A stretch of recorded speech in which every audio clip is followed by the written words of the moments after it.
so we've been trying to estimate how many of our accounts receivable we're not going to collect.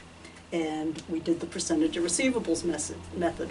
So this aging of accounts receivable is just a refinement of that to get a more accurate number. Say we had accounts receivable of 300,000, and we said, oh yeah, well, we think that, if we did it the way we, just regular percentage of receivables, we'd say, we estimate that we won't collect maybe 4%. So we would say this should be the balance in our allowance for doubtful accounts. We think we're not going to collect 12,000 worth. But that's really may not be as accurate an estimate as we would like, because if you just send out bills on, say, 200,000, these are all current, okay?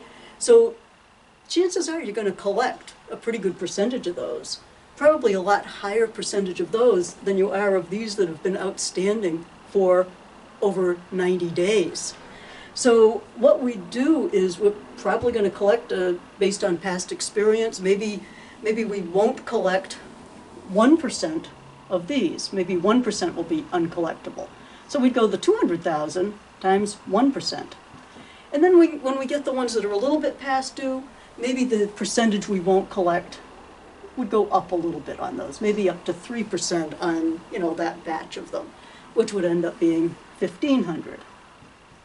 And then 61 to 90, well, these are a little bit even more past due, so perhaps we won't collect 5% of those. So we would, come up with, that also comes out to 1,500.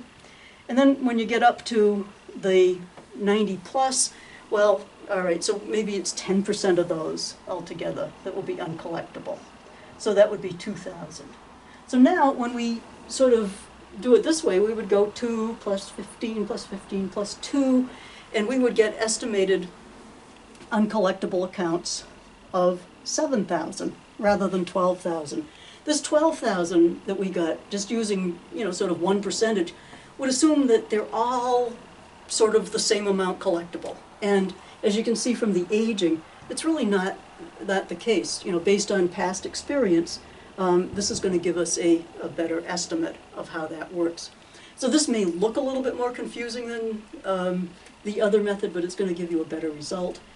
And then, once you get to, this is the number that you would be using, you would go through the same thing of that's the ending balance that you want in your allowance for doubtful accounts. So if your allowance for doubtful accounts already had a balance of 1,000, you'd want to end up with 7,000, and you would make the journal entry of 6,000 bad debt expense, allowance for doubtful accounts to get you there. Okay? If this had a different balance, you would end up with a different bad debt expense.